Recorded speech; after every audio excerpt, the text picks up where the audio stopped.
കൂട്ടുകാരെ, ഒരു വാഴയ്ക്കാക്കറിയുടെ റെസിപ്പി ആയിട്ടാണ് ഞാനിന്ന് നിങ്ങളുടെ മുമ്പിലേക്ക് വന്നിരിക്കുന്നത്. മീനൊന്നും ഇല്ലാത്ത സമയത്ത് വാഴയ്ക്ക ഇതുപോലൊന്ന് കറി വെച്ച് നോക്കണം കേട്ടോ. ഒരു മീൻ കറിയുടെയൊക്കെ ഒരു ഫീല് നമുക്ക് കിട്ടും. അപ്പോൾ എൻ്റെ ചാനൽ ആദ്യമായിട്ട് കാണുന്ന ആരെങ്കിലും ഉണ്ടെങ്കിൽ ഒന്ന് സബ്സ്ക്രൈബ് ചെയ്ത് സപ്പോർട്ട് ചെയ്യണേ. പിന്നെ ലൈക്ക് ചെയ്യാനും ഷെയർ ചെയ്യാനും ഒന്നും മറക്കല്ലേ. അപ്പോൾ ഇതെങ്ങനെ ഉണ്ടാക്കുന്നതെന്നൊന്ന് നോക്കാം. അപ്പോൾ ഇതുണ്ടാക്കാൻ വേണ്ടിയിട്ട് ഞാനിവിടെ 2 വാഴയ്ക്ക എടുത്തിട്ടുണ്ട്. പിന്നെ അതിന് 2 സൈഡും ഒന്ന് കട്ട് ചെയ്ത് ഈ ഒരു പോർഷനും കൂടി ഒന്ന് കട്ട് ചെയ്ത് കളയുന്നുണ്ട്. എന്നിട്ട് നമുക്ക് വാഴയ്ക്ക ചെറിയ കഷ്ണങ്ങളാക്കി ഇതേ രീതിക്കൊന്ന് മുറിച്ചെടുത്ത് വെള്ളത്തിലിടണം. വെള്ളത്തിലിട്ട് അതിൻ്റെ കറയൊക്കെ കളഞ്ഞ് കഴുകി വൃത്തിയാക്കി എടുത്തിട്ടുണ്ട്. പിന്നെ ഈ വാഴയ്ക്കൊക്കെ ഒന്ന് വേവിച്ചെടുക്കാൻ വേണ്ടിയിട്ട് ഒരു ചട്ടിക്കകത്തേക്ക് ഇട്ട് കൊടുക്കുന്നുണ്ട്. ഇനി നമുക്കതിലേക്ക് ഒരു 1/4 ടീസ്പൂൺ മഞ്ഞൾപ്പൊടിയും 1 ടീസ്പൂൺ മുളക് പൊടിയും 3/4 ടീസ്പൂൺ ഉപ്പും കൂടി ചേർത്ത് കൊടുക്കാം. ഇനി നമുക്ക് വേകാൻ ആവശ്യമായിട്ടുള്ള വെള്ളം ഒഴിച്ചു കൊടുക്കാം. ആ വാഴയ്ക്ക ഒന്ന് ജസ്റ്റ് മുങ്ങിക്കിടക്കാൻ പാകത്തിനുള്ള വെള്ളം വേണം ഒഴിച്ചു കൊടുക്കാൻ. എന്നിട്ട് ഇനി ഇതെല്ലാം കൂടി ഒന്ന് ഇളക്കി കൊടുക്കാവേ. ഇനി ഞാൻ അതിലേക്ക് കുറച്ച് കറിവേപ്പിലയും കൂടി ഇട്ട് ഒന്ന് അടച്ചു വെച്ച് നമുക്കൊന്ന് വേവിച്ചെടുക്കാം.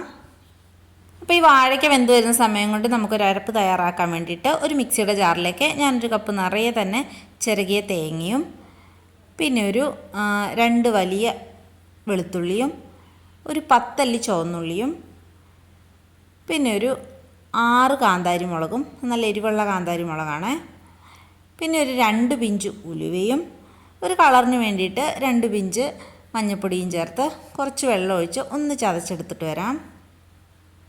അപ്പോൾ നമ്മുടെ അരപ്പ് ഇവിടെ റെഡി ആയിട്ടുണ്ട്. പിന്നെ നമ്മുടെ കായൊക്കെ ഒന്ന് വെന്തോന്ന് നോക്കാം. ഇപ്പോൾ ഒരു 6-7 മിനിറ്റ് ആയിട്ടുണ്ട്.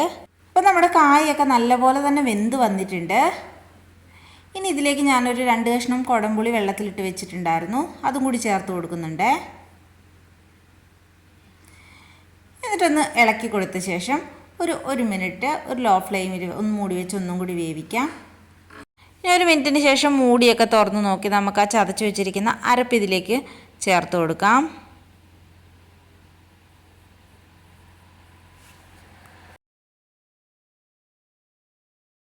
ഇനി ആ മിക്സിയുടെ ജാർ ഒന്നൊരു ശകലം വെള്ളത്തിൽ ഞാൻ കഴുകി ഒഴിക്കുന്നുണ്ട്. എന്നിട്ടൊന്ന് നല്ലപോലെ തന്നെ ഒന്ന് ഇളക്കി യോജിപ്പിക്കുന്നുണ്ട്.